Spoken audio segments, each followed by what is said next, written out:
It's my distinct honor and privilege to give introduction to Governor Jeb Bush. Most of you know him, at least I got to know him as a former governor, had great success not only in leading the state of Florida, but particularly his emphasis on education.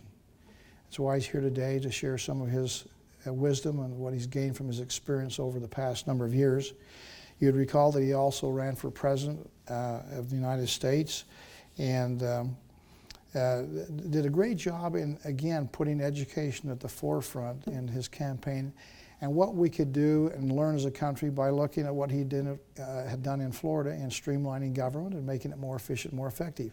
It really is where I've taken my playbook of what we've done here in the state of Utah and reducing the labor and the cost of government here in the state of Utah, in spite of the fact we are such a fast-growing state. He was a two-term governor in Florida. His job growth, 7 out of the 8 years he was there, led the nation in job growth. He cut taxes every year that he was in the governorship. He knew that growing the economy was a good way to pay the bills rather than raise taxes. That's the same thing we're doing in Utah.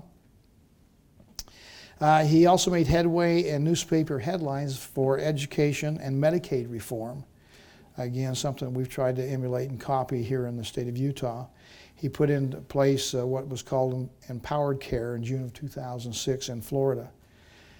Education is closely intertwined with Governor Bush's public service and professional life. In 1994, he founded the nonprofit Foundation for Florida's Future, which joined forces with the Urban League of Greater Miami to establish one of the state's first charter schools.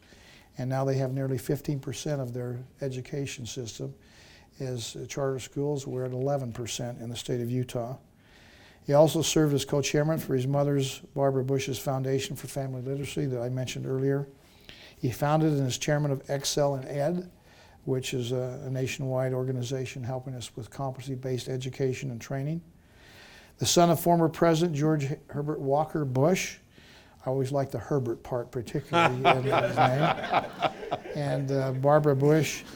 He currently lives in Miami with his wife Columba, and they have 3 children and 4 grandchildren. Not quite up to Utah standards, but he's trying. And so please welcome my good friend, Governor Jeb Bush. I don't think we can meet you. I don't think we can compete. I only have 6 kids and 16 grandchildren. How many do you have? 16? 6 children, 17 grandchildren. Yeah, of course. Show off. Thank you, Governor.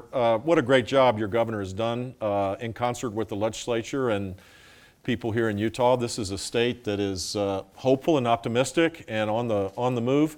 I just, I got to Park City. I had a speech this morning, and I'm East Coast time, so I woke up at like 3:30 and couldn't go back to sleep. So I started watching the news, the DC cable news. It is such a delight to be here. I mean, the talk there is about things that are not really relevant about what the future holds for our country. And here you have problem-solving public servants in concert with a bunch of folks trying to figure out how to build the field of dreams where people can be successful to achieve earned success. It's and every time I come here, I feel the same thing. I really feel like Utah has got it going on right. So that requires leadership, and Governor Herbert has done a phenomenal job. Thank you for your service. You've done a spectacular job as governor, leading the state for sure. I'm here just to give a few brief remarks about the importance of education. I'll start with something, maybe it's provocative, maybe you guys have already figured this out. It's my passionate belief that a child born in poverty today in this country, and there are a few here in Utah that are born in poverty. In Florida, half of our kids are born into poverty, at least starting out in life. They're never going to have a job if we don't change and alter and dramatically change how we educate our children. It's not so much that the system we have today is bad, it's that it's not, what's the hockey term? We're not going towards the puck. We're not anticipating what the world looks like 10 years from now and 15 years from now. When that child born in a public hospital in the United States, when they're born in that hospital, what's the world going to look like for he or she when they're 18 years old? Will they be college ready, and will college be relevant 18 years from now? Will they be career ready? Will the jobs that we don't even know exist, will they be capable of taking on those jobs of the future? That's the lens that I look through when I think about education, and I believe that we can fix the path we're on to make sure that more and more of our children gain the power of knowledge and the skills they need to be able to live a life of purpose and a life to achieve earned success, where they are proud of the work that they've done to achieve what they've achieved.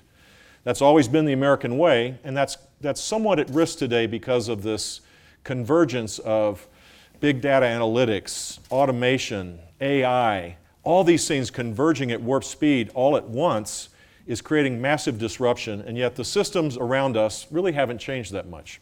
Utah's done a phenomenal job inside a system that was designed with an agriculture calendar and an industrial model on top of our students. Utah is one of the leaders in the country in terms of making sure that you're leading in important areas. But we need systemic change if we're going to make sure that more and more of our kids gain the power of knowledge. And it looks to me like in our country today, we're having a harder time adjusting the things that we desperately need. If I had a magic wand, I would make our government look like a successful 21st century entity, not one designed with rules around it that were designed in the 50s, 60s, and 70s. If I had a magic wand, I would have loving family life as the organizing most powerful political entity in the country. Each community recognizing the power of parents, making sure that as the first teachers of our children, that they had those skills. And if they don't have those skills as parents, to be able to be the first teachers, that we give them those tools so that kids start out in kindergarten capable of taking on the work that we're requiring of them. If I had my way, I would make sure that there's no kid that passes that after third grade is functionally illiterate. Because we know, there's no question what happens when that happens. It's very hard to come back from the gaps of learning that take place if you can't read by the end of third grade. That shouldn't be the biggest challenge in the world, but too many of our children in our country don't have the reading skills to be able to learn, to read to learn. If you can't learn to read, how are you going to be able to read science books and other things to be able to acquire knowledge? It should be a priority in every community that we eliminate this insidious idea that we socially promote kids in third grade. It should be non-negotiable, in fact. And we should make sure that every teacher knows how to teach children how to teach reading, and that we bring in mentors to make sure that they're supported. This should be a national calling. What I'm saying is, in the 21st century, we don't protect 20th century systems. We don't protect the adults in the systems and the systems themselves. We should be focusing on how do we make sure the next generation can gain the power of knowledge. And it should be in a way that is more relevant to the world that we're moving towards. That means, in my mind, competency should be the organizing principle. Time should be the variable, and learning should be the constant. I don't know. Look, I go to classrooms all the time, Governor, and you can be in front of 25 kids. 5 of them are lights out, like brilliant, and they're probably being held back because of poor teachers trying to teach to the median. 5 are struggling, but they're pushed along because we haven't organized the classroom in an appropriate way. And the 5 that are lucky to be in the middle, they're in the middle. But the simple fact is, if we turn the system on its head and said, we're going to customize this and we're going to move to a mastery-based system, not an easy thing to do, but America's done less complicated things than that, I can promise you that, we would have many more kids that were gaining college-level credit during their last 2 years of high school. We'd have many more children that weren't 8th grade and 9th grade readers graduating from high school, and everybody would be lifted up, and the alternatives for them would be much greater. And the communities that embrace this idea will be the place where capital will flow, where the high-wage jobs will go.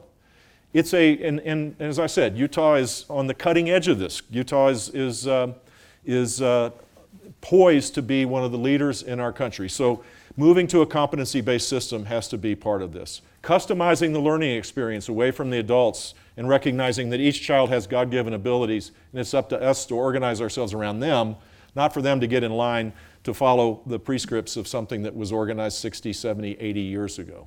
And then finally, I would say we got to trust parents. For the life of me, we're a country full of choices, aren't we? You go, gosh, I do the supermarket shopping. I'm sure you do too, don't you, Gary? Absolutely, every Saturday. There you go.